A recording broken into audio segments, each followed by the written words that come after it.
Welcome to another episode of Totally Detailed. Adam Blackwell from AR Detailing, and we're joined with our co-host, who I've been told by a customer this week, call him the Leatherman. It's Richard from the Leather Repair Company. I'm the Leatherman, wow. The Leatherman, yeah. I know him. Is he the Leatherman? Yeah, well, we had an article, actually, funnily enough, just interrupting there, a few years back in some magazines, and it was called The Leatherman.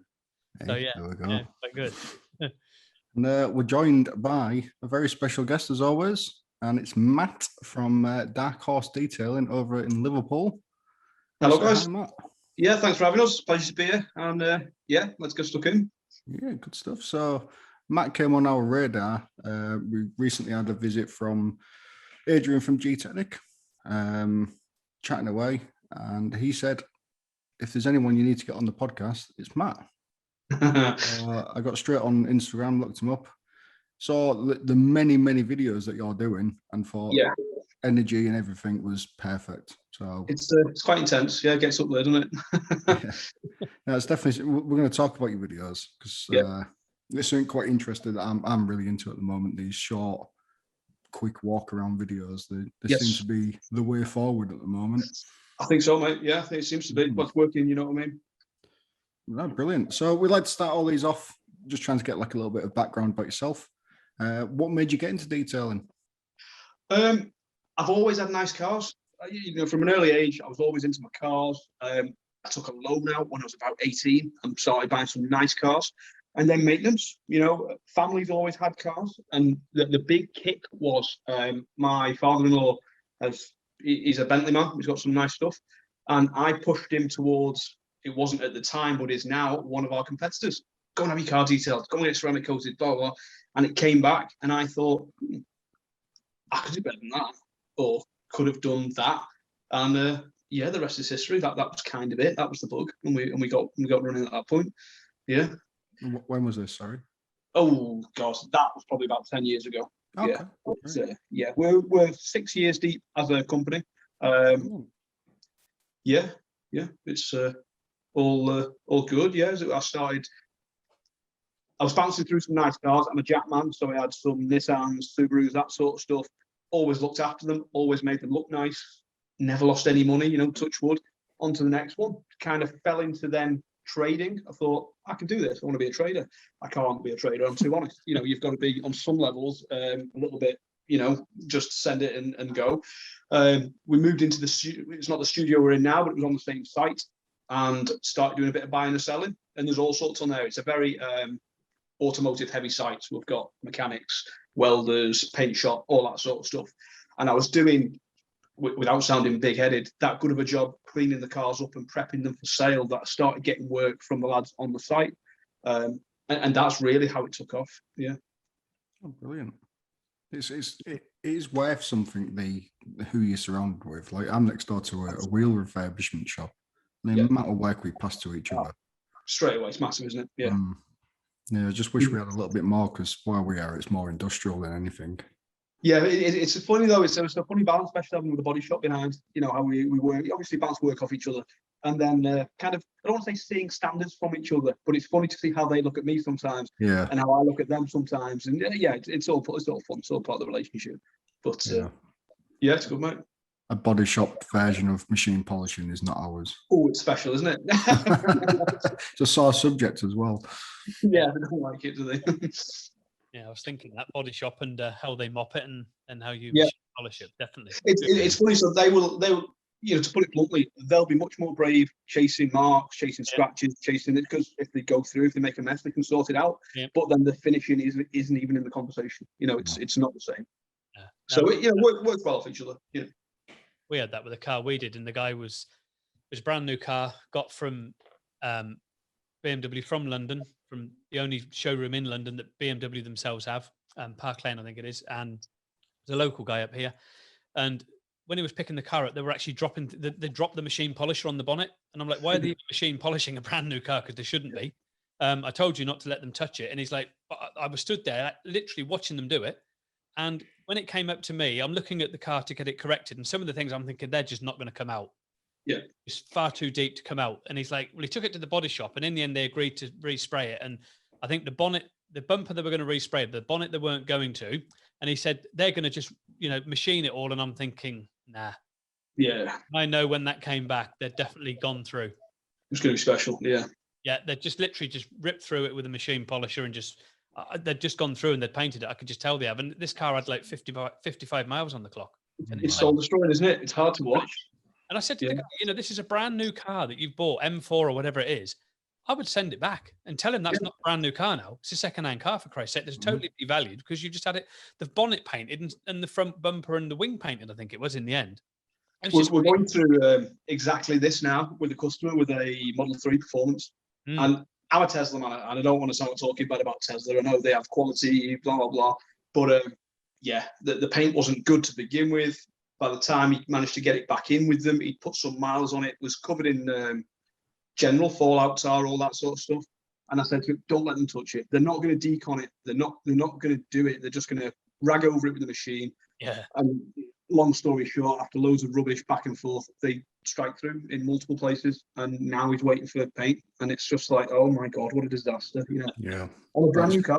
It's never going to be right again now. No, it's not. Yeah. Not unless they're going to, spray the full car. But even then, though, when it comes to selling it, only takes someone like one of us lot, yeah, will be able to sell. Yeah, it's bad, really. And I think Tesla, like you said, I like Teslas. If I was going to buy an electric car, it would be a Tesla. Yeah, but the quality is far from perfect. It's a shame. We had a Polestar in a couple of weeks ago. That was special. That was nice. Yeah, but still not Tesla, is it? No, I've done the Polestar and just not right about it. There was lots of little niggles that I didn't like about it. Things like it didn't crawl, the regen braking was extreme. But then after sitting in it for 10 minutes and just playing embarrassingly, you can turn all that off. It was so that initial bad feel I got from it and all these little things I didn't like, you could do away with all that. So I was like, okay, well, we'll give it a first shot, like. But yeah, the things like having dials and a clock, and it was very car-like. And if we're going to go space age, I want my spaceship to be a spaceship. Yeah. And I think that's what you get from Teslas. Yeah, you certainly do get that with the Tesla, that's for sure. Yeah. Just as you say, it's the build quality and the paint quality and the fact that they put in vegan leather. Two more stupid words together. You're either a vegan and you have leather, or you don't have leather, or I suppose that's sacrilege for yourself, is it? And it is like paper mache. The seats in them is absolutely shocking. You can literally go through them with a standard cleaner, and if you have a brush that's slightly too abrasive with even plain water, you can just rip that coating off. They are so careful on them Teslas. We do have some videos out on YouTube on that. They're private videos for training guys, but it is shocking how quickly you can go through them. And literally, when you take that top layer off on them, it is like paper mache underneath. It's unbelievable.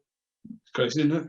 Yeah, it is, and it's just door lines. It's all over the place, isn't it? It's a shame because apart from that, they go like bloody hell in the night. Mm-hmm. Yeah, very fast car. Jesus Christ, they're fast. Yeah, bit special. Yeah. Do you specialize in anything, Matt? No, embarrassingly not. Other than the paint corrections, detailing, that sort of thing. No, I tend to. How can I say it? I don't want to be a jack of all trades. Not like that. And I suppose the flip side of that probably sounds like I get a bit stuck in the mindset of, but I enjoy what I do and I'm busy enough. I'm kind of content. That said, there's people around us. So we've got support from like wheel refurb guys, tinting, wrapping. I like to think I'm not greedy, mate. Not that means that people who do multiple things are greedy. I'm digging quickly here. But yeah, so I work in tent and share it around. There's guys around us, good guys, lads I've grown up with with similar stages of businesses, and so bit of a long-winded. No, we don't specialize. That's fair enough. So is it majority of you? Sorry, Matt. Is majority of your work more the paint correction then? Yeah, so we do a good mix. We tend to do two packages. We do a daily package, which typically runs over a day and a half, which is a single stage, top to bottom, outside only, C2, G5, basic stuff. And then either a new car or enhancement, stuff like that. And that's kind of the split we do. And it's a good mix, don't get me wrong. Like I said, we've done, prior to last week we did, I think, 4 daily packages over the course of the week. the week before, well, about 3 weeks before, we were new car enhancement for weeks and weeks. So it's ups and downs. It's good to get a good mix in. But yeah, essentially all, you know, polishing work, coating work. We do offer obviously maintenance and a valeting side, mainly for returning customers. But yeah, that's just by yourself, is it? Or my wife works with me as well. Oh, brilliant. So yeah, like I said before, when we were talking before this, kind of like, you know, as embarrassing as it is to say at times, COVID's been really kind to me, and I think a few people in the detailing world. The flip side of that is my wife lost the business. You know, my wife's been dog walking for 10 years. Yeah. Everyone's at home. They get an hour on the break. Well, we'll walk our own dog. You know, we're not paying someone else to come and do it. You know what I mean? But like I say, the flip side of that was we've been so busy. Yeah, my wife's here full time. We've got a guy who does a bit of polishing with me part time as well. So it's yeah. Yeah, it's a shame about your wife's business. It's something that people don't really think about. Obviously, with everybody at home, it's like you say, it's understandable. They're walking the dogs themselves. So yeah, it's things like that, and especially when you're allowed an hour's exercise a day, we'll take the dog out, and you know. But to be honest with you, she was a bit time served. You know, it's we've got dogs ourselves. It's too hot in the summer. It's too cold in the winter. It's raining most of the time. You know, it's you know, the novelty definitely worn off for her, I think. You get the rain over there before we get it, so you get a lot more. Yeah, definitely. Yeah, but yeah, it's a shame about that. But hopefully, she'll. Is she going to stay with you, obviously doing that side of it, or is she looking at going back into that? Yeah, comfortably. Again, I've got enough work for her as she wants to do. Yeah. Again, we're not greedy, mate. We're comfortable with it, well within our means. If she wanted to be there every day, we could have her there every day. But we're happy, you know what I mean? It's good. Yeah, it's good to have the partnership working that way, definitely. Yeah, I think if it was a case of me managing her, you know, right, this is your diary, this is what you're doing this week, I think it would go south very quickly. But it's very much, we'll get an inquiry come in, or more than often, it's not you can't even call it an inquiry, it's a return customer whose car was coated, blah, blah, blah. When do you want to do this week? What are your plans? And she'll drop in for a few hours, do a few washes, and then disappear again. And it works because, as you guys, I'm sure you can relate, if you're in the middle of a full correction package, to take 2 or 3 hours, 4 hours out to start washing cars, it ruins your day. So yeah, it's good to just be focused, keep going, and know that she's out there doing a thing. Yeah, so, excellent. Yeah. Is she in? Can she hear you speaking now? She's not here. She's just taking the dog out. Ah, right. What's it like working with her then? Great. We're best mates. Yeah. Brilliant. Cliche, you know. Or funnily enough, she's more qualified than I am technically. So I've sent her courses and stuff. I'm self-taught through and through. So yeah, she's got more pieces of paper than I have. No, it's good then. As long as it's working, brilliant. Yeah, that's it, mate. Like I say, we're not like big fancy lifestyles and going out and swanky. Well, I like my swanky cars. She's not bothered. But yeah, you know what I mean. Yeah, we're comfortable, mate. No, good. Yeah. As long as it's working, that's all you can ask for. That's amazing. Yeah, absolutely. Yeah. So obviously, like Adam was saying, you don't specialize in certain areas, but you do. Is it Gtechnique? Is it Gtechnique? Yeah, so we're Gtechniq accredited. We cover the Merseyside area. I should probably know exactly, but we're about 8 months into the accreditation. Yep. And yeah, night and day, it's everything for us. You know, obviously we were working to a degree beforehand, but we were already using the products. But then to have the name behind you, to have the weight behind you, and again, it might sound the wrong way of thinking about things, but Gtechniq have a pricing structure, and it's blinding. It's amazing. You know, it can be difficult at times, I think, pricing jobs, and customers often feel like you're just pulling numbers out of thin air. And service builder, Gtech service builder guys, and this is it. And yeah, I praise them a lot for that. It's a massive, massive tool for us. Yeah. It's not something I might be wrong here, but it's not something I've seen other people doing. You know, like companies, coating companies.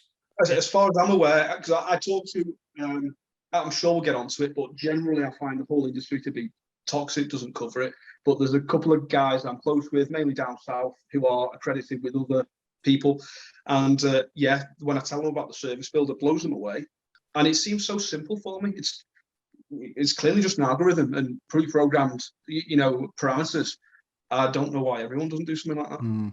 And again, just in terms of the whole idea of it is providing consistency across the network. Yeah. And it just there's no downside to it. Yeah. And it's mega. Yeah. And like I say, having the weight of them in your corner, it's, it again, sounds cliche. It's proud to be a part of the group. You know, it means something. You know what I mean? It is a name that carries clout. Exactly. Yeah, that's how I feel. And it's changed. Obviously, we were doing well pre-accreditation, and we had the work coming in, and no complaints there. But it's another level. It's another game. You know. Yeah. So if you had like a car, say for argument's sake, a car that was 10 years old, it'd been machine washed, in a car wash all its life, brush car wash, absolutely dull as ditch water. Would that be the same sort of price then as a newer car? No. So again, so you come to me in that example. I'm very polite. Come in, have a cup of coffee, sit down, all the rest of it. You need to go. We'll fire the computer up. Are you familiar with the products? No. Okay. They have a service builder on their website. And it's dead straightforward to use. Size of vehicle, condition of paintwork, amount of polishing required, and coating options. And each step obviously alters the price accordingly. If we're going to need, again, it varies. Say you come to me with an Obsidian Black E-Class, we're going to be a large car, pretty difficult paint to work with. We're going to be doing a multi-step correction on that. So even for that point, it'll generate a price for you. And then we'll go on to coating options. Yeah. And have you found that sort of works well? It's never sort of left you. Yeah, the thing it would do. So we get a lot of, and you guys might have this. Big man walks through the door. I want the top package. What do you mean? Right, I want the best of everything. I want it all. Great. And that's where the service builder's good at just not knocking people down a peg. But come on, guys, let's get realistic. Let's have a conversation. Because when we put a quote through for a top package on X, blah, blah, blah, it gets dear quick, And in that terms of things, that's where people can tend to like back up a little bit and be, but it's only really in that scenario when you get a customer, and it happens, who's a little bit arrogant, a little bit full of themselves, and it brings us back down to the same level pretty quick. In cases when people do see that, that's a lot more than I was expecting. Well, there's different coating options to work through, but to be honest with you, if you were this is kind of the weight of the Gtechniq thing behind you. If you're keen on Gtechniq coatings, if you go to either the guys up in Manchester or Preston, we all use the service builder. We're all singing off the same hymn sheet. It's kind of, this is what, as a group, we are charging for this sort of work. Like standardizing it, isn't it? So it makes exactly. And so then this is what I mean by when I say having the weight of Gtechniq behind you, not to be hard-faced, but just to give you a base mark, you know what I mean? Yeah, they've got the name out there, and there's certainly, people, car dealers and stuff like that do know them quite well. And when you go into, talk to various car dealers, they're like, we use Gtechnique, and they have got that weight, as you say, there. They are quite well known for it. But I mean, I like the idea of that system there that you're talking about. It's actually quite a good system to standardize. It works. It's brilliant, yeah. Well. So again, Gtechniq are keen on when we're running the likes of CSL, XO, Ultra, those sort of packages. Understandably, they want it to go through the service builder. I run my daily package, which isn't compatible with the service builder. It doesn't really go into it. So when we get customers that come in genuinely inquiring about coatings, and it's just out of their reach, it's more than we were expecting. That's where my daily detail picks up a lot of that customer. To have something for everyone is never a bad thing, you know what I mean? And don't get me wrong, it's nice to have ultra top surface jobs in week after week, but they're stressful. When you're working to perfect week after week after week and chasing the last bit of this and bit of marring and applying this coating and wheels up, off, and to have 4 daily details last week, which is fairly laid back. I'm sure your listeners can relate to a single stage correction. We advertise that as restoring colour and boosting gloss. We're not looking at correction, but obviously as a byproduct, you're going to get a good bit depending on what the vehicle is. And that's there for everyone. That's priced for people who don't want to pay the hundreds, thousands, that could be to go through the full hit. So what sort of average pricing? Sorry, Adam. What sort of average pricing are you talking about then for something like that? Say it's like a BMW 3 Series. And for the dailies, or single stage. Yeah, so we start a small car. We price it £200. Yeah, 200, 250, 300, 350. Obviously, small, medium, large, 4x4s estates. I know there's a couple of people close to us that charge a lot more than that for a single stage.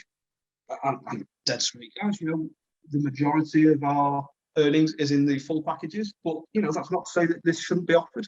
And like I say, we did 2 4x4s, a medium-sized car, and a small car last week. So you can work that out based off what I've just said. It's a good week for anyone's business. I think. Yeah, definitely. You know what I mean? And again, we sing the Gtechniq praises. We put C2 on the bodywork, the wheels. G5, which is like a 3-4 month coating on the glass. We advertise it as an exterior package only. And despite the daily name, we ask for a day and a half.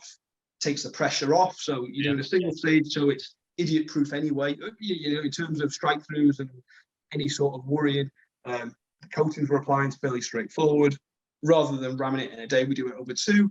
And then, although we don't advertise it, we give the interior a go over as well. You know, it's I can't do an outside package and you open the door and crystals fall out. You know, so that's kind of a nice little perk sort of thing. Yeah, I feel it's good value for money. Good. Yeah, I think so. It works, like I say. Because that's like very, very similar to one of the packages I do. We call it an enhancement package. But that to me is not just less stress because they are getting an enhancement. We're not going for, you know, perfect finish. It is an enhancement. And because you're not having to lay out best part of 50 quid, depending on which coating they're going for. I mean, we could say if they're going for the 3-layer coating with EXO on top, you could say you're writing off 100 quid. That's 100 quid off profit plus your cloths and the time and all that. It probably, in fact, I know for definite, I'd say my enhancement is probably more profitable than doing a coating. Definitely. If you really break it down in that sense, in terms of materials, obviously the biggest outgoing for that is time, because obviously you're going to use a day and a half over it. A bit of compound, or electric will be next. But then, a bit of polish, and obviously you use all your pads again. So we put C2 on that. We do 2 coats of C2. On a medium-sized car, I can panel white and put 2 coats of C2 on in under an hour comfortably. Oh, easily, yeah. So you know what I mean. As opposed to, say, we were putting CSL on, that's easy going to be a few, couple of hours, isn't it? And then if you're doing EXO over the top, or we're not getting into ultra because you've got all that to come. No, I'm yet to experience this. I've been told bits because Andrew from Atomu was on a couple of weeks back. He's I've been on the phone to him and he was telling me the differences, and I'm looking forward to that. I'd be more than happy to talk about it, but if you don't want to talk about it, that's absolutely fine. Maybe just for me and you or bar everyone else. But, So would you say being with Gtechniq, having that clout has changed your business then? Dramatically, yeah. So we were, even in terms of things like, we were offering CSL packages beforehand. We had no pricing structure. So obviously we had our own pricing structure back then, but there wasn't anything cemented like the service builder, which is, being frank, a big jump in what we were charging. And again, that comes with having the weight behind you.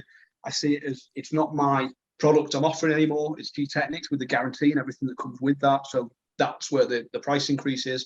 But it went from people locally, from word of mouth, stumbling across us, for lack of a better term, to people in the Merseyside area and outside searching for Gtechniq products and getting us. And and like I say, and then it kind of all enhances that word of mouth and every snowball effect. And as I say, we're only about 8 months in, and it still feels like we're gathering momentum. I know you're saying like you're on 80 months in, but 6 years in business, I mean, that's phenomenal. Yeah, it's funny, isn't it? Yeah, it's like pre-accreditation and post-accreditation. But again, so maybe how I'm referring to that and how you see me referring to that, that's how big of a deal it was, the Gtechniq accreditation. Wow. Yeah, it's kind of pre-Gtechniq and post-Gtechniq.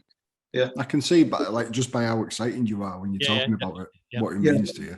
It's everything. Yeah, it was. Well, as you can imagine, you work. There's someone you work for. There will be detailers that work for these big accreditations, and we'll never get them. You know, and I don't take it lightly. You know, I take it really seriously. Yeah. Well, when Adrian came down, we'll go into like who obviously, but he said we've actually turned someone down in my area already, and I was like, wow, that's. Yeah. And then to be told like I'm getting the go ahead is like it's a nice feeling, isn't it? It makes you feel like walking on water sort of thing. But we had a similar thing. So I was pecking them for a while, pestering them, and there was someone in the area, and then with need to know basis, you know, the phone call came. You're still liking the products? Would you like to be part of the network? You know, is this actually happening? You know, and then I threw a wobbler. I was like, oh, do I really want this? You know, oh my god, you know. It's like, maybe you experienced a similar sort of thing, but you know, when you work something so hard and you get there, and it was like, oh, I'm not sure about this, you know. Of course, you know, don't be silly. But the big thing with it is a case of it's not just no one in your area So, you know, like if they don't have someone who's credited in your area, that anyone can just pick up the phone. Oh yeah, I want to go on your training course, and 2 weeks later they're accredited. There's so many stages to go through, even before you get onto being looked at, in a sense. I mean, is it 5 steps? I think you've got to read so many years. There's boxes to tick. Yeah, and again, I know guys local to us that have applied for it and asked for it. You know, if you don't meet the criteria, you don't meet it. You know what I mean? It's it might sound a little bit harsh, but like you're alluding to earlier on with other accredited coaching networks, it's not a Mickey Mouse setup. No. You know, they're an established company. I think it's nice seeing how much pride and how seriously they take themselves as well. You know what I mean? It kind of instills that in you. It's massive. I mean, I didn't get the invite to Goodwood the weekend gone, which was a little bit bitter. It would have been nice to be there, but you know, maybe next year. It looked nice though, didn't it? It really looked nice. Setup, didn't it? Yeah. Yeah, we'll have to go next year. Yeah, it's one event I've always. We'll have to go. Yeah, it'd be good that.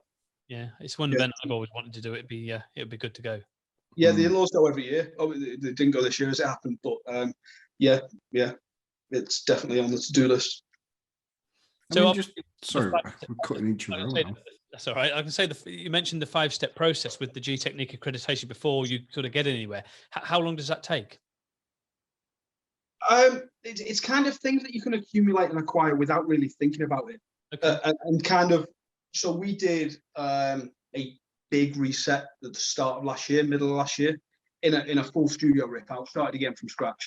And obviously we're using the products and it was on our radar back then, but it didn't play too much of an input into what we were doing. Yeah. I don't feel like the things they're asking for are expecting their details to jump through hoops. You know, it's oh God, don't quote me on them now, but it's, you know, certain requirements in terms of a setup, how long you've been operating for, general experience. And yeah, there'll be things that people will accumulate just through experience, you know, time in the seat sort of thing.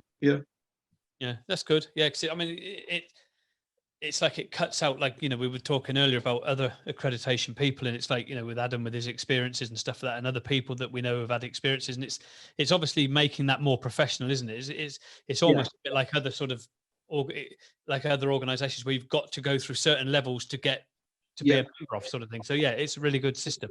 Yeah, and then, like I say, it means so much to me, and they seem, or they come across so proud of themselves in what they do. We've had other coaching suppliers, again, no point in naming names, reach out to us since the accreditation. Would you like to be a part of our network as well, and this and that? And I really don't feel the need to. And not so much just diluting the brand, but it would feel like a bit of a knock on the Gtechniq stuff. You know what I mean? Like, why would you need to be? I'm all in, is what I'm saying. I think I'm so all in that I don't feel like we need it anymore. Yeah. So, do you still offer the CSL and XO by itself, or are you just purely Ultra now? Yeah, so we have essentially 3 options: C2 on a daily, CSL and Ultra.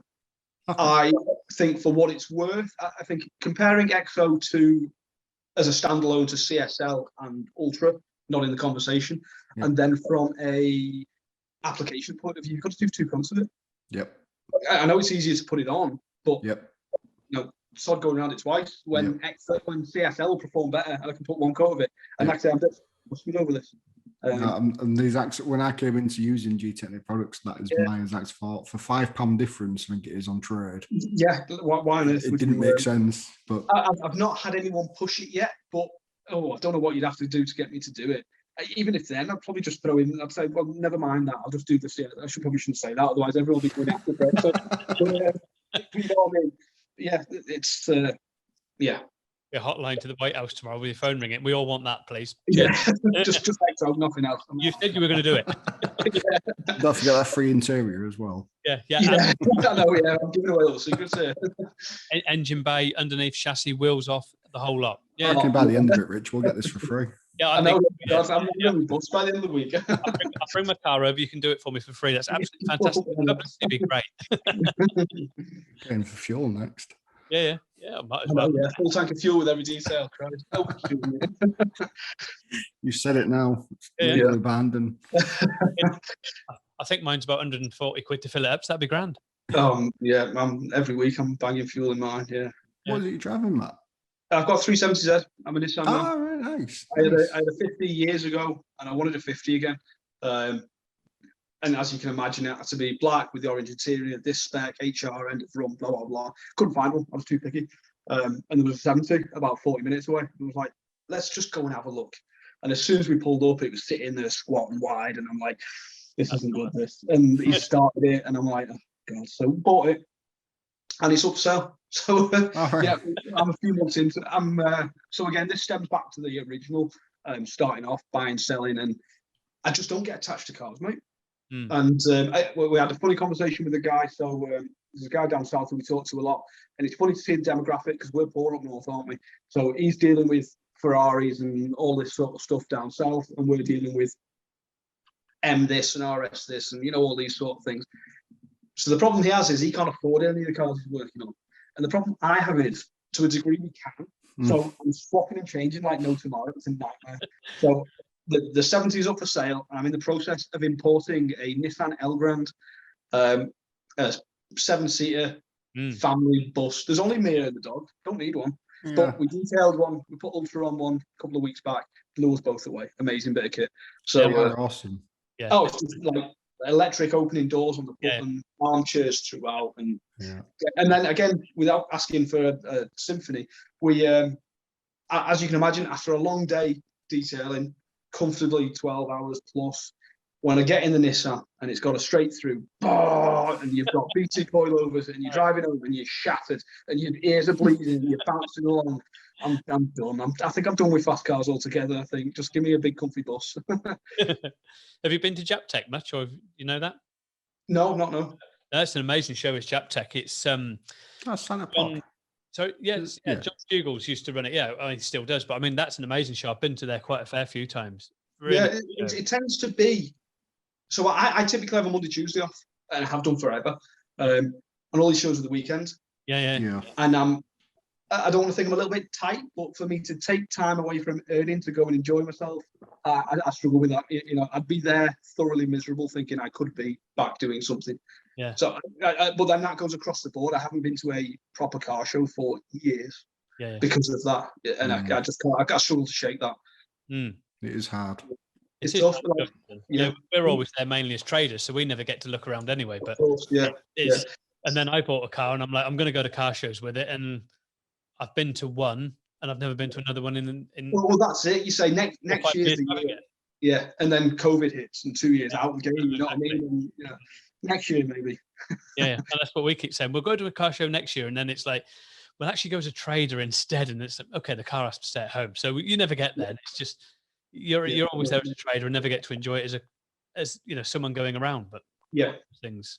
We'll do it one day. Probably when I'm about 17, I'm holding with a stick, and I'll maybe get there. I'll be probably the oldest rocker at the show, and with the loud music banging out, enjoying life. Yeah. I mean, we touched it on the start, Matt, about your social media presence. Yes. I'll take my hat off to you. I absolutely love your videos. They're short, sweet, straight to the point. It's funny because I get a mixed bag. I'll go on then, because I'm really interested in this. So, as you might have gathered, I'm dead straight. I've no time for any messing around. If you want to know something, I'll tell you, blah, blah, blah. There's a lot of people that don't like that. And I go hard on BMWs, actually. My mum told me this the other day. She's like, we had my mum's car in for a wash. She says, you're not going to start slagging it off, are you? Like, you give it all them BMWs. And I was like, oh, God, maybe I'll be going a bit hard if my mum's picking up on it.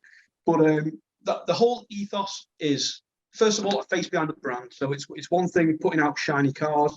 I get as much, it's all about engagement. I just want a conversation with you, and then that's when we can get you through the door, and then that's how things roll. So it's just about getting that engagement. So I get as much engagement off people about the dog, which leads to car, and they follow me because it's a car page, as I do for shiny 50/50s and stuff like that. There are competitors local to me that will only do the pristine finish shots and this and that. And I get that looks very professional, looks very nice. And there's definitely a market that will appeal to that don't like my very laid back style. But you've got to have a mix, and this is me, and it is what it is. And if you don't like it, well, I can still clean a car, I can still do the thing, and then going full circle. Every time you pick your phone up and go on social media, I want to be top of your page. I want the stories to be there. I try and post once a day. But content can be difficult when you're on a 4-day package, 5-day package. Yeah, that's why I find that the story is so important. And unfortunately, so as Matt Zaki, I'm not on social media. I can't stand it. I've not got a good word to say about it. So it was a big step for me to be in front of the camera every day, multiple times a day. But you've got to do what you've got to do. And it seems to be working. And I think people appreciate facing in front of the camera. No, I think they do. Man, it's like my next step to take, I think. We touched on earlier before we started about just media and what you take in and how the future of media is going to be. And I think if you're not prepared to put yourself there and talk to people, I'm guilty of it myself. If you're flicking through and there's text to read, you'll go next. But if straight away there's someone talking to you or music blasted or this and that, I enjoy myself. And I'm just putting it up there. Mm. Yeah, and then the big thing is tag Gtechniq in everything because they're dead vain and they love it. They want to be shiny lights and on show. I have noticed that with them. One thing we talked about a couple of weeks back with Andrew was the difference between doing a high edited, something that probably takes me about 4 hours. So about an hour worth of filming, going around the car and umpteen different angles. Yeah. And then about 3 hours of editing afterwards, putting it all together and putting it on YouTube or Facebook, Instagram, whatever. Yeah. Versus doing a 1 minute rough walk around with my mobile phone. Yeah. Is astronomical difference. And it's carried on. So since then I have carried on doing more and more of these. I can't believe the difference of getting something where I've spent hours and put a lot of time and effort in. And then when I've just gone, oh yeah, look, we've got this portion today.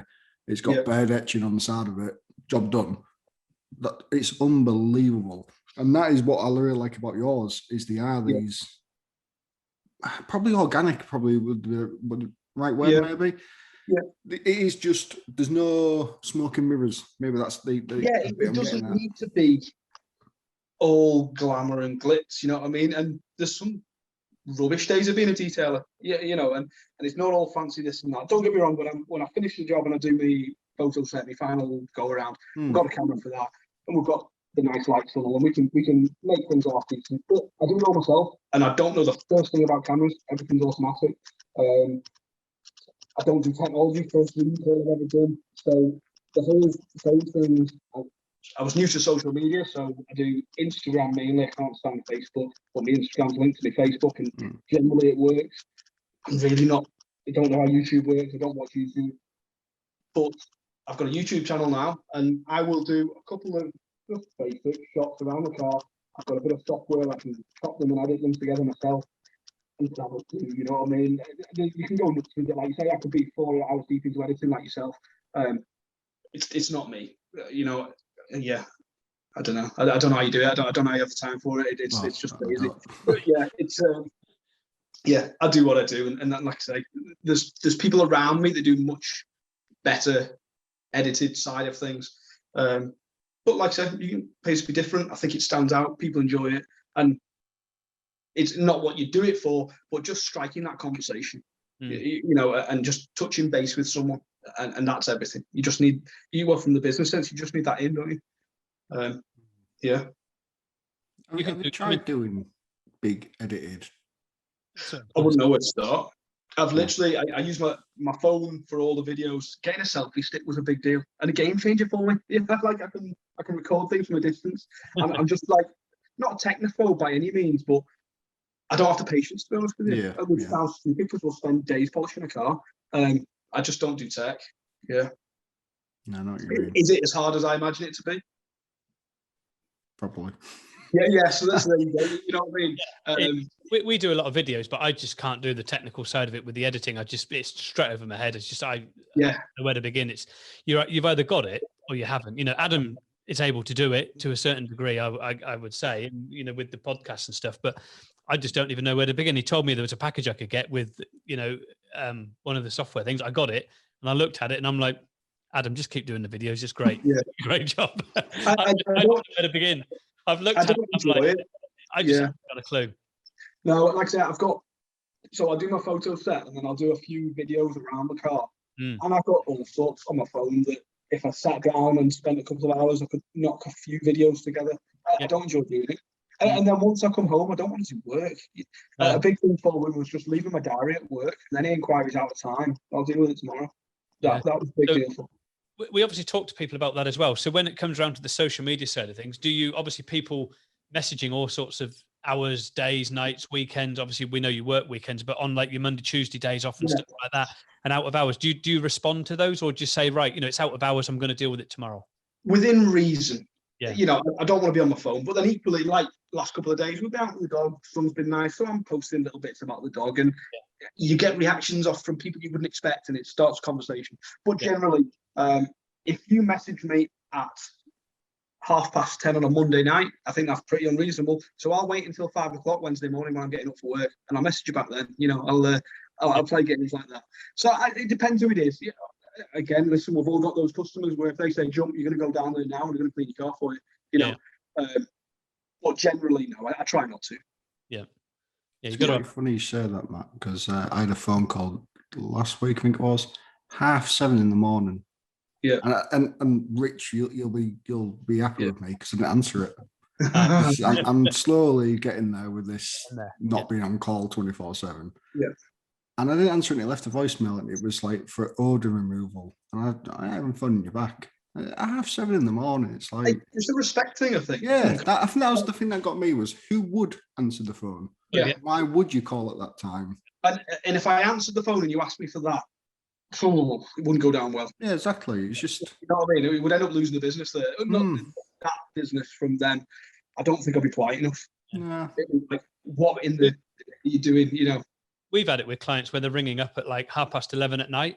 And obviously we're not in the office. We do get a notification come through to different devices and things, and there's a voicemail, and it's like, you just get the message like, hello, are you there? And you pick up the phone, I want to talk to somebody. And it's like, it's 11:30 at night. There's nobody. No. And then you get an email, a shitty email complaining because you haven't picked up the phone. and then a WhatsApp message and everything else. And it's like, and then they're on to Facebook. Is anybody going to talk to me? Yeah. Actually, no, not at that time, because I'm actually fast asleep because I'm quite an early. So I'm up at like 4 o'clock in the morning. So 9 o'clock at night. 9 o'clock at night, I'm in bed, if I can, and I'm up at 4 o'clock. So, it's how it is every day. 7 days a week, I'm like that anyway. So. Yeah, definitely. Yeah. No, you've got to have that shut off, haven't you? You've got to. Yeah. It takes over. I mean, don't get me wrong. There'll be some times where we will book through, like a couple of weeks ago, we did like a 3.5, 4 week stretch without any days off, and it's tedious. And that's where you fall into the trap, and you are answering the phone and you are replying to stuff. People don't realise how much it wipes you out. No. Because most people will do it for argument's sake, a 9-5, go home, and that's it. Yeah. They don't think about anything else. And it's tough for people to appreciate it, I think. Yeah. It's a bit. I mean, you can understand it with some people in some respects because they're working a 9 to 5, and obviously they're not allowed to use the phone at the office. Yeah. So sometimes they can only use the phone out of hours, and it's a bit difficult for people that have got that strict sort of rules. Yeah. The best ones, they've got to do it out of hours as well. So, like you say, there's got to be a balance drawn there as to where you've got to have that cutoff. But the best ones are the customers that get a bit of a hissy fit when they want to come to you out of hours and you're not going to be there. Yeah. Well, I don't finish work till 5:30, so the best I can be with you is at 6:30. Yeah. But I've been in since 5 o'clock, mate, and I've done 12 hours, and I'm going home. I'm going to be here every day. Yeah. It's tough, but more often than not, it's you're definitely going to come. Yes, right. Well, I'll wait for you then, and then you just get moaned at when you get home if you've been. So you can't win either way. I don't know who it was. I've got a name in my head, but I don't want to say it just in case I'm the wrong person. But he has got a "my wife is going to kill me" subcharge. And I think it's brilliant. It's like, if you don't come for your car at 5:30 like agreed, and you turn up at 6, it's the "my wife's going to kill me" subcharge. I'm thinking about adding it to my pricing just for a laugh, if more than anything. You make a fortune. Yeah, definitely. Yeah. So, obviously, with the business, what would you say has been the biggest challenge working with yourself? So people will say work best under pressure. Yeah. I only work under pressure. Yeah. And if I get a job in and I've got time and I'm okay, I won't do it. It's a last minute thing. kind of being your own boss in that sense. Yep. If I've got, if you come to me with a 5-day package and you can only give me 2 days, it'll be done, and I'll do the shifts it needs, and it'll be done perfectly. If you say to me, we had one the other week, I don't use this car, and I'm like, I know you don't. It's a 4-year-old car with 2,000 miles on it. You know, just you can have it as long as you want. It'll sit there forever. Yeah. The biggest challenge has been motivating myself for those sorts of things. And then I suppose the biggest single thing is people that want to pay you up front. Well, if you pay me up front, that's I'm not just going to do it. I don't want to do it. Yeah. It's nice to know I'm not the only one. So yeah, in terms of that, there was some stresses early on in terms of so the accreditation point of view, so getting the accreditation, changing the business and sort of stuff. Where's the work going to come from? And like I touched on, it was a big jump in package prices. And where are all these people going to come from? And you stress and you book things in on your days off, you know, and that sort of thing. And just being comfortable with just trusting the flow of work coming. And again, obviously, the last couple of years has been a nightmare for that. But just having that trust in the system and things coming, and then motivating myself when I've got more time than I need is a big thing. But that's more of a personal thing. Yeah. How far out are you booked? Averagely, like not. So I've got I can't do anything before September. I've got the odd bookings into September now. Okay. I would typically, so coming up to September and March, I'll be gearing up, pushing new car packages. You know, when the reg drop, is it March? You know, when the reg drops. Yeah, in September, yeah. I'm debating whether I even do it this time around, guys, because for me to start pushing it now, it still feels a long way out. You know what I mean? And I'm booked. I think people would say a sponsored ad or something about a new car package and think, I'm not getting it for another couple of months yet. And they don't appreciate that I'm already looking. My next booking now is second week of September, you know what I mean? But generally, it's kind of like an 8-week buffer. We were a little bit more than that in the midst of it all, but kind of settled down and stuff, yeah. So at what point then, so would you say average-wise is 8 weeks then? Yeah, 6 to 8 weeks, yeah.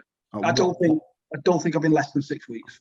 Okay, so you might have just answered my question then. So, at what point do you start thinking we need to get some work in? You know, do you have that like worry? Touch wood, it hasn't happened yet. Okay, that's really good. The flip side is when we aren't, when we aren't 6 weeks booked up. When it starts getting close, when I'm thinking like 8 weeks from now is like middle of September for argument day, with no bookings there then. And I start getting worked up and stressing about that. And it takes the missus to say, behave yourself. You're self-employed, you've got work booked in as much as you want for the next 2 months. What's the problem? And it's just like, But so like in the thick of it, we were pushing like 3 months ahead. And that seriously gets to the point where customers are going to go elsewhere. Yep. Yeah. That's difficult. And it was the first time we've been in that situation, and I was flapping, and that's when she made the step to come on full time. That's when Sean came working with us and doing stuff like that. It peaked there, and it has dropped off slightly. And then that's that little mind games of a stress. Then we're not booked up. No, but you still booked up 2 months in advance, and you were mad stressed when you were 3 months booked up. So where's the compromise? You know what I mean? But have you seen that drop off since the sort of COVID restrictions lifted then? So I think it's hilarious. The only reason we did 4 daily packages last week, and thinking of like how far ahead we're booking, last week was, so we were inquiries through the roof. Generally 4, 5, 6 leads a week, and 2 or 3 of them were converting to bookings. So that's how we were just getting snowed under so quick. The day that the restrictions lifted on the pubs that first time, overnight they dropped off nothing for weeks. And that's how we ended up with these basic daily packages, the much cheaper options. And it was a different it was a different level of customer. There's no disrespect in that sense. It was a different client base then that was inquiring as opposed to the top end ones. That was a big, oh my God, where's that gone? And then we were toying about bringing Sean on board full time, and we didn't because of the uncertainty, and it was the right thing to do because it dropped off like that. And then subsequently, we've got another week this week of daily packages. As it happens, some of them cancelled, and she's going on holiday, so I thought I'm not booking anything else in there. I'll have some time to myself. But then we're back in next week with the ultra packages, and we're off again. Yeah. But then that comes back to the whole stress thing. We've done 3-4 weeks of like non-stop new car packages, and it's nice to have last week this week to just wind down and chill, and then we'll go again. It's strange to see. I mean, we obviously, with the amount of different people we talk to on the podcast and off as well, there's obviously guys we talk to quite a fair bit on social media, and the amount of people that are booked up so far in advance, but yet we see all this, loads of detailers going out of business, and it's just it's amazing, isn't it?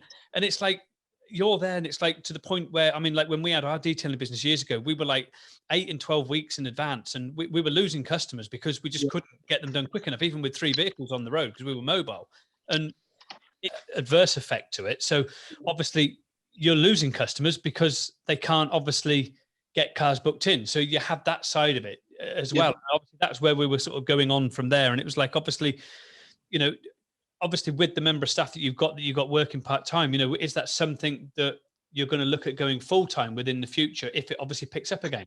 Yeah, definitely. So I went meltdown quickly. We were having leads every day and they were transferring to bookings. And in terms of, that was probably the most stressed I've been, just dealing with the workload and then being conscious of they're going to go elsewhere, because I would, it doesn't matter how good your work is or your accreditations, if you can't get the job done for 3 months, then So Sean came in. He is in a similar position to me when I first started out, so I can directly relate to him. He's working a job full time. He's got his own valeting business setting up. So for me, he's got his eye in the game. He's a grafter. He's not scared to do the work.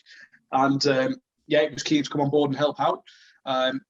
With that workload, he could have been there full time. It dipped a little bit. We've had a couple of our best weeks on record where he's been in with us. But I think just with the current climate and everything that's going on, it's not to say that it's so up and down, but I've just not been able to guarantee the work coming in to take him on full time yet. And on top of that, I need a bigger studio, big time. It is a bit strange at the moment because it's obviously, even though there's not a lot of people still back at work, a lot have gone back to work, and we've sort of noticed a decline in things as well. And that's only since things have opened up. And I think, come the 19th, I think you're going to get another big hit. Yeah.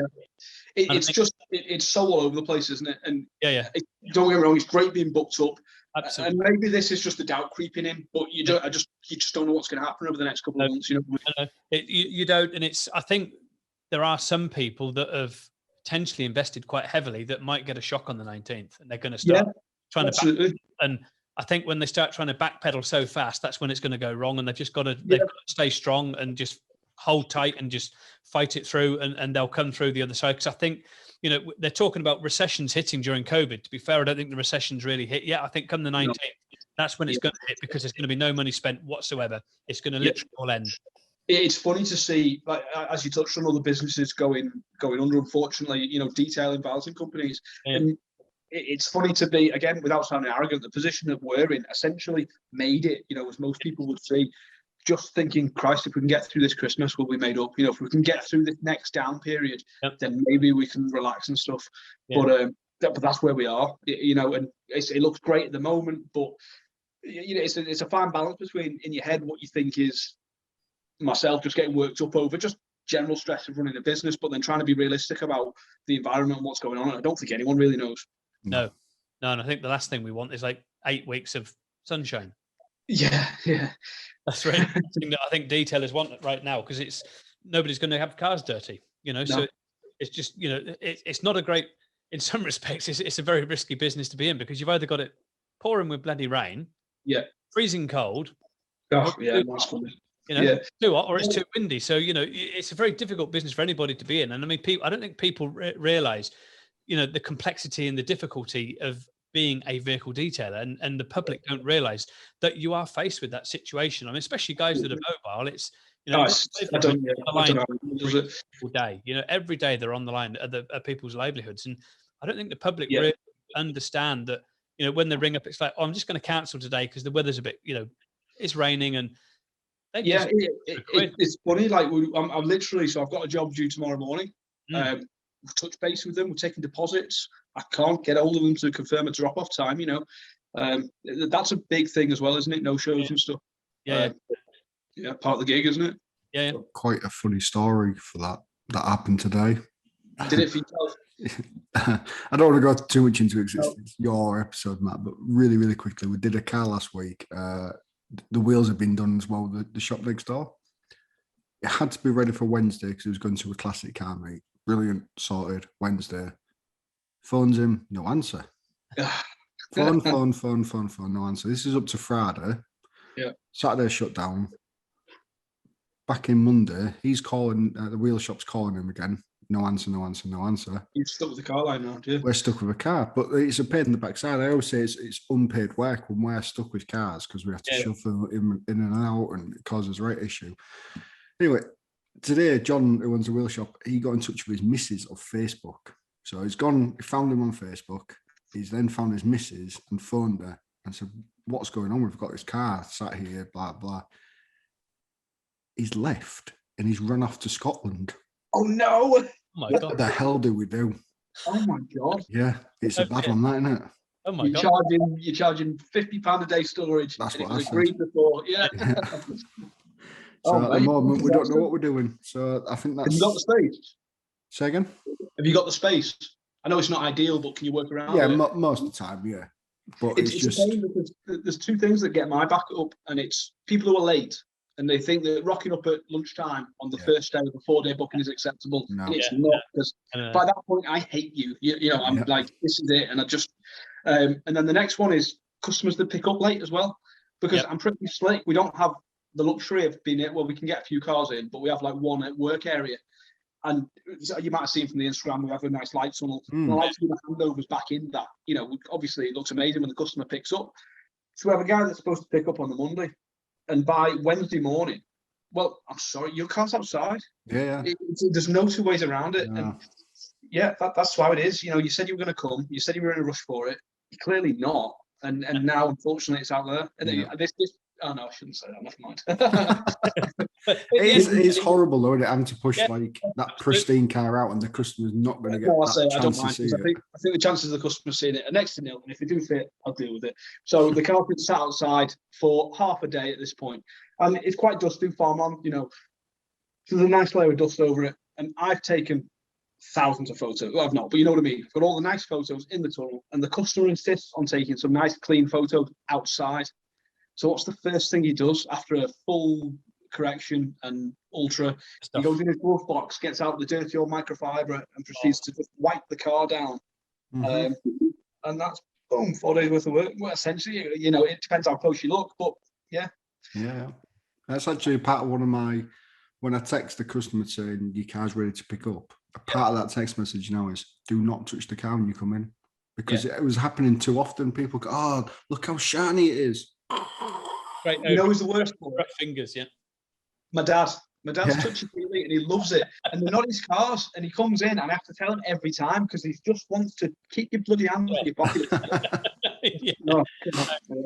Yeah, but I mean, at the end of the day, I mean, that's your livelihood tied up there where that car sat in your studio and you can't get another car in. So, I mean, absolutely, right back, doesn't it? And I mean, and again, people have got to understand that you've got a business to run and that business has to flow. You've got heads to feed, you know, to pay and everything else. You know, you've got bills to pay, and you've got to get that work coming through the door, and people need to appreciate that. And it's cutting you off like that and not coming and picking it up. You know, it's everything. And you accommodate it the best you can, obviously. So we're quite fortunate. We can comfortably get 2 cars in. We've got one workspace. It's tight working around it. So it's not going to be like, right, 9:05 in the morning, he's not picked it up, that's going outside. You know, I'll do my wash, I'll do my decon, I'll do everything. If I have to bring it in, I can polish maybe the front and one side of it, and then I'll have to flip it around. And it's just a mess around, you know what I mean? So I'm pretty straight. This is it. And if you can't do it, then if you can't come and see, if they come and their car's outside and there's nothing inside, well, you've not got a leg to stand on. But if I'm only working on the next car, guys, you know, what do you want me to do? I can't stop the work from you, you know what I mean? Yeah, no, it's a difficult one, isn't it? And you've got to keep earning your money at the end of the day. Yeah, absolutely. Yeah, it's Do you take deposits? Yeah. So on the multi-day stuff, so we do obviously the maintenance bits, typical wash, something small starts at 20 quid and a couple of hours. That's if to be honest with you, if you don't turn up for a maintenance wash, I'm usually pretty happy because I'll just carry on. It's no big shakes. Yeah, but we don't fill day packages. So again, in terms of packages, what we offer, we do a wash and wax, which is outside only, C2, G5, all that sort of stuff without any polishing decon.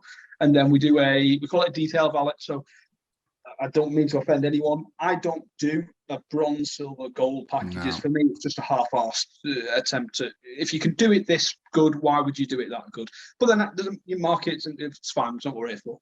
So we offer one level of valet, top to bottom, inside out, all bases covered. Not polishing. That's a different package, but a thorough clean. Everything's clean. Everything's protected.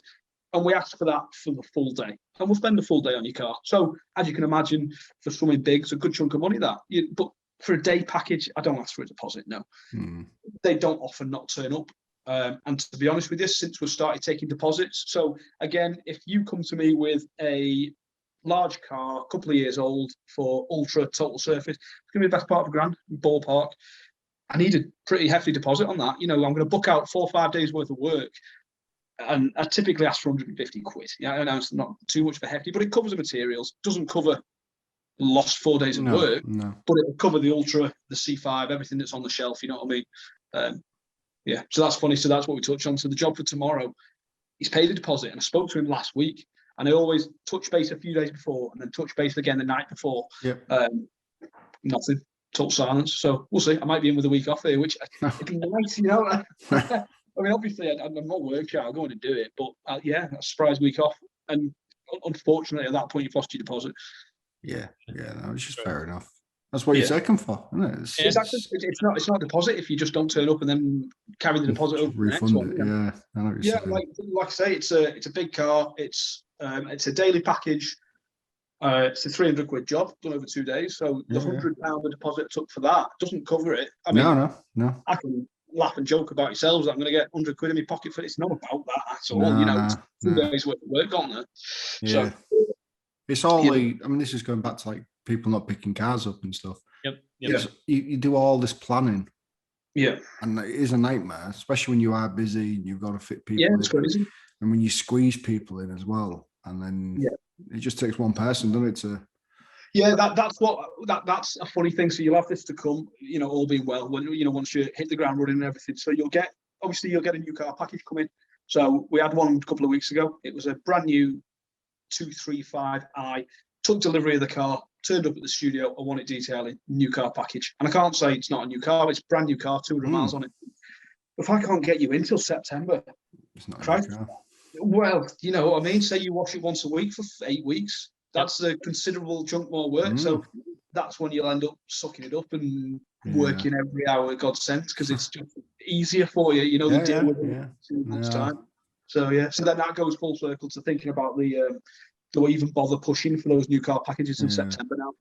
We'll give it another week or two, and if the bookings continue to come in, I probably won't. So, like booking wise, obviously Christmas. If you're booked up to September, it's not a million miles off. I know it is in a sense, but it's not a million miles off Christmas. Yeah. Do you do anything to cover your Christmases? I don't want to say I'm not a big Christmas person, I'm not a big birthday person. I am more than accommodating with the customer. So if you can do without your car from the 26th to the 31st, I'll do it for you. Yeah. You know what I mean? I'm pretty straight, mate. Realistically, I want Christmas Day off, and then I enjoy what I do. It's funny because my wife and I went through the questions you said to us, and I can't remember what they all were now, but I would do this for nothing. If money was no object, I'd do it anyway. So things like that, working Christmas, and obviously I'm going to work Christmas Day and stuff, but it doesn't matter to me, mate. Yeah, I really enjoy doing it. So if you won the lottery coming this Saturday, would you carry on business? I'd never seen you again. No. I would. Would I carry on business? I'd definitely change what I was doing. Yeah. You wouldn't need the volume, would you? Clearly, No. You could pick and choose a bit more. You know what? I would ring Adrian up. What countries don't you have an accredited detailer in? Hey. Yeah. I'm going to say something that's not a country now. Thailand's the easy, obvious one, isn't it? Well, we don't have any network in Thailand. Right. Well, as it happens, I've just won 300 million. I'm going to move over there. I'll be your face. It's easy to say these things. But I'd do something like that. I'd go somewhere nice where there's no market for it and see what happens. If it doesn't work out, oh well, I'll live in paradise. It is one of them industries that when you're in it, it's hard to leave it. Yeah. I don't know what else I'd do. Yeah. But then again, so I think one of the questions was, and I might be jumping well ahead of where you want to be, is where do you see it going and that sort of stuff. Next question. Next, you're all right. Exactly. Next question. Exactly the next question. You're on cue. Yeah, 10 years time? No, I don't see myself polishing cars. Okay. I don't see myself walking away from the industry, but I'm 30 years old. I've done pretty good for where I am now. I'm dead proactive, and it's never enough. We've just started a retail side of it, with other things in the works. Basic t-shirts, bit of clothing sort of stuff. Maybe a studio or two with people running our manage and stuff like that. You know what I mean? It might sound a little bit of a cop out and stuff, but do I see myself on my hands and knees polishing the bottoms of cars and stuff in another 10 years time? I wouldn't have no objections to it. Don't get me wrong. Like I said, I love what I do, but I think if I was in the same position as I am now in 10 years, I'd feel like I hadn't achieved much. Is that the right way of saying it? Do you know what I get what you mean? You know, progression and stuff. Yep. Yeah, if we're not further on than this in 10 years, then something's gone wrong in my view. It might sound awful because this is what people work towards, you know what I mean? But I think you've got to have that attitude, and you can always be better, you can always do more. Yeah. Is that a worry to you then, this like 10 years down the line, thinking of being maybe not as nimble to... I don't really know what would be 10 years down the line, but then I tend to look at it as I've achieved my 10-year plan in the last 8 months, really, you know what I mean? Obviously, you're working towards a big accreditation and a change of setup and everything, and it all happened overnight, really, you know, in terms of like a 10-year plan. Everything's happened really quickly, and it threw me off a little bit. Going back to the whole wobbler of, oh, do I even want this? And, you know, that I touched on, it all felt so, not quick, but you know what I mean? So, yeah, I'm not really sure. Yeah. It's an awkward one, isn't it? Yeah, because it is a young man's game, shall we say? Yeah, but then obviously with time and age comes experience, and again, always learning. You know, and it's funny to see. I had a job come back that I did 2 years ago, purely because at the time I put a 2-year coating on it. The guy's made up with it, and I wasn't having it. He hadn't had it done since because it looked immaculate, and I'm like, well, I'm stressing over micromarring and things now that, you know, back then, or what, you know, whatever the thing was, I wasn't even thinking that. And those cloths that I was using, I wouldn't dare use them now because they're crap. And I did it on that, and it looks meant, you know what I mean? And in terms of like progression and stuff, everything's better, isn't it? But yeah, I don't know what I'd be doing, but I don't want to say I wouldn't like to be. No, I wouldn't want to be in the same studio doing the same thing as I am now. There's got to be something more. Yeah, working on the business rather than in it. Yeah, definitely. Yeah. The next step was, sorry. I was just going to say, is there anything you'd like to bring into the business, like PPF or? It kind of makes me a little bit nervous because I stress about the workload and everything now, and I struggle trusting people. So if I F up, I can deal with that. It was my mistake. Going forwards, that's on me. If you're working for me and you're constantly messing up, I struggle with that. And I'm a pretty laid back person, but when I've got to take the rap for someone else's mistakes, that's where I struggle. That's as a personality thing. It has been not an issue, but even bringing my wife on board and bringing Sean on board, it's tough. Do you have anyone that works for you? Yeah, we've both got staff. It does get easier, trust me. It's okay. Yeah, we struggled for years, and I would say it affected our business because we wouldn't bring anybody on board. Yeah, and you've got to learn to let go to grow, and yeah, they are going to make mistakes without a shadow of doubt. It's absolutely guaranteed they're going to make mistakes, but you've got to learn to just pick those pieces up, deal with it. It's going to be very hard, but it does get easier, trust me, a lot easier. And it's to the point where it's got now where I'm just like, I want another member of staff, and I want to do that, and I want one to do that. Whereas before it's like, no, I'm going to do everything. I can do everything. I'm going to be everywhere in the country, all around the world. I'm going to be in the office while I'm in America, and while I'm in America, I'm going to be in Australia. And it's like, that was me. That was you. And that's what I was like. But when you can learn to let go, your business will grow. Trust me. It's the best. Yeah. So like I say, the next step is we need a big studio. Yeah. You know, the plan with bringing, I can't remember what your original question was. I'm sorry, I'm well past that now. the plan with bringing Sean on was initially pick up the slack with the daily packages. Yeah. again, without patronizing, fairly straightforward, idiot-proof, single stage. If you're competent with the machine, even the C2 is a dream putting on you. There's nothing to worry about there, which would give me more time to free up the other packages. Yeah. With the workloads, obviously, endgame would be to have us both doing full packages, and that's where we need the space. So the issue we have is if I'm doing a full package, Sean's doing a daily. There's no room for Tabs to do anything because we just can't get 3 cars inside with any room to work. That's my issue. Yeah, it's exactly the same issue. Same with Adam. Yeah, exactly the same. So yeah, it's similar situation. So it's having that bigger studio so that you can do that, which is what the question was. It's where do you see the business going in the future? And that's basically answered it. It's getting a bigger studio, working on the business rather than in it. Obviously having you on there and your wife doing stuff, and it's great. Exactly. Yeah, and then that comes back to the point you made though about taking more staff on. I'm not work shy, and I don't think I'm greedy, but maybe it might come across as greedy when it comes to my bookings now. If it means bringing Sean in, I'm sorry if you're listening, Sean, but he knows the score, paying Sean a couple of days' wages to do this daily package, or I have to do a couple of 15-hour shifts and I'll do it alongside. Well, I'll do it, you know what I mean? Yeah, I'm more than happy. Like I say, I enjoy doing it, I'll do it. So and I suppose that comes back to that relinquishing control and just letting, you know what I mean? Because like I say, now we're looking September. Some of the bookings, I could probably bring them in and shuffle things around for Sean, but it's like kind of getting comfortable and I don't mind it, you know what I mean? Yeah, we've been there with stuff that we do and it's like, why would I pay the staff, an extra 5 hours to do that when I can work it and it's still full profit and I've, it's not cost me anything to do it and I might as well just do it, because I love doing what I do. So it's the same principle and that's growing at the end of the day. Well, they're good problems to have, and I'd like to think there's an all to come for Adam with the accreditation. This is going full circle now of what did the accreditation mean and what did it do, and all of this. And I don't think we'd be in this position now if it wasn't for that. Maybe that's selling myself a little bit short, but I was just about to say that, and I'm going to slightly disagree with you there, mate.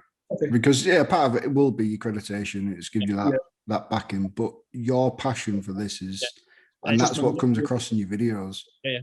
It's not all your accreditations, mate. It is you and it is your team as well. Thank you. Yeah, you tell the passion you've got with the way you're talking and the excitement that you're showing. So that I would say with Adam as well. I would disagree that it's all the accreditation that's done that. Yes, it may have helped, but they're buying into you. That's what I'll ask Adam that again in 12 months' time when we're into this. And you just can't deal with the workload. We don't know what's going on, but no, I appreciate that, guys. Yeah, no problem. So we'd like to wrap these up with the same question. Okay. Pressure's on. We'll get told this is the challenging question. Did you want to ask it, Rich? Or yeah, I can ask it. Yeah. Obviously, it is the last sort of closing question. After this, we'll ask you for all your social media things. The question is, if you could have told yourself one bit of piece of information when you first started in business that you now know, what would it be? Just do it. I think there's so many people out there that will and ah and do we do this? Do we? And again, it's so easy in hindsight when it's worked out. You know what I mean? Because there'll be people who have made the same sort of jumps and stuff that haven't. But I think my biggest regret, if you think, is where would we be now if I'd have done this? Years ago. Just do it. And I don't tend to do groups and Facebook and this and that, but I am on them, and you see it all day, every day. I'm thinking about doing this and thinking about doing this, and stop thinking about it. Do it. What's the worst that can happen? It's just. What you're thinking about it, somebody else has done it. Exactly. Yeah, exactly. Even doing a detailing podcast, I was thinking for years, there's no one doing this. There's no one. And I didn't do it, and now there's a few of you doing it. You know what I mean? Just get on with it, guys, and do it. What's the worst that can happen? If whatever mistake you're going to make, there's someone to fix it for you. You know what I mean? Don't worry about what people think, because it doesn't matter what anyone else thinks. I feel like that's like a real cop-out answer. I should have had something. That's the one question I should have paid attention to and rehearsed, isn't it? No, do you know what? It's quite a common answer, that though. Yeah. In much, not maybe not them words as such, but that kind of just kind of genre. Yeah. I've always been I was no good in school, and I always learned from just doing something. And self-taught. I've not been on training courses, and I've not done all this sort of stuff. I cut my teeth just doing it, polishing cars and flogging them, and if you make a mistake, there's a body shop, or there's always something. If you're cleaning a car, there's nothing. You're not going to write a car off. You know, what's worst case scenario? A bit of embarrassment and maybe a bit of cost and stuff. But ultimately, you're going to have to try to really make a mess of something. And experience is everything. Just get on with it. Time in the seat. You know, it's every day, every week you learn something new. You know, even if it's applying this or applying that, or doing it this way, doing that way. Yeah, I don't think there's any substitute for it. Yep, just do it. I can agree more with you, really. Yep. So tell us, Matt, what's your social media links? How can people get hold of you? How can they book, and how can they? Yeah, brilliant. So we're Facebook, Instagram, we're on YouTube, but I don't really know how it works. So you might get something on YouTube every now and then. Everything's Dark Horse Detailing. As far as I'm aware, we're the only Dark Horse Detailing in the UK. So you should find us Instagram, Facebook, website. All inquiries to the site. We like to think we've got a fairly decent website going. Yes, guys.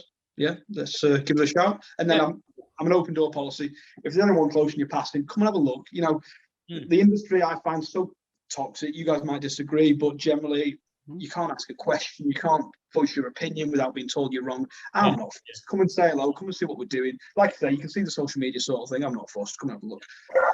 So we've asked our final question, but I've just thought of something there which we should have asked maybe at the beginning. What made you choose that name, Dark Horse Detailing? So, Dark Horse. Yeah, I wanted to rip off the Ferrari logo in some sense. I wanted something prestigious. Yeah. Infinity War, Avengers had just come out with the whole fading away thing. So I had a logo in mind that I wanted, and I needed a name to go with it. Yep. Ferrari horse, prancing horse. Yeah. And then Dark Horse, because even to this point, I think we're not that there's something to brag about. I don't think we're particularly well known in the area. And what's known to me is how much work I'm taking away from the competition. Yep. I'm not naming names, but I'm counting. On Saturday with the 6th customer come down from a competitor in the last month or so. Yeah. And that's kind of the whole Dark Horse thing, isn't it? You don't see us coming. Exactly. Yeah, it's kind of like that's a bit tongue-in-cheek, bit of a play, and it worked out. But yeah, it was a logo, and I needed a name for the logo. And the big thing is, I need to be careful now. What's your business name called, Adam? AR Detailing and Valeting. You can rip into it all you want, because I don't particularly like it. I find everyone is, we were CCB, there's JLD close to us. There's all these short names, and there's a tuning company, TWR, BMW specialist is DRW. It's so hard to remember and it gets lost. I think for a business name, you need a name. Don't, because sorry, I keep thinking about rebranding. It's all up here, but so far in. But when we're having a conversation with my wife, and I say, for argument's sake, Steve's just been down. Steve who? Steve from DRST. Yeah, I know what you mean. You know what I mean. I think you don't need a mega catchy name. It just needs a name. Because I get called Black Horse and all sorts, as you can imagine, but it's there, you know what I mean? It's not just, we were CCB, and I'm into my Japanese K cars. I had a Cappuccino, a Copen, and a Honda Beat. I thought it was a mega name, and the cars were there, and no one knows what it's called. You know what I mean? So, yeah, good. Dark Horse Detailing, very good. Yeah, I don't think I actually know of anybody else with that name. There's a guy in the States who's got all the best Facebook and Instagram handles. Like all the ones I'd want. Yeah. Dark Horse Detailing. No, so I think it's like dark_horse_detail, stuff like that. So there's one guy who's not been active for about 12 years that's got all the names down. So it's what it is. Yeah, true. So yeah, there we go. That was Matt from Dark Horse Detailing in Liverpool, and that's it for our podcast episode today at Totally Detailed. Thank you very much, Matt. It's been great having you on board. Pleasure. Thanks very much, guys. So been an absolute pleasure to have you on board. Thank you very much, Matt. Cheers. Thank you. Yeah, whenever you need, I'll be back. No problem. Thank you very much.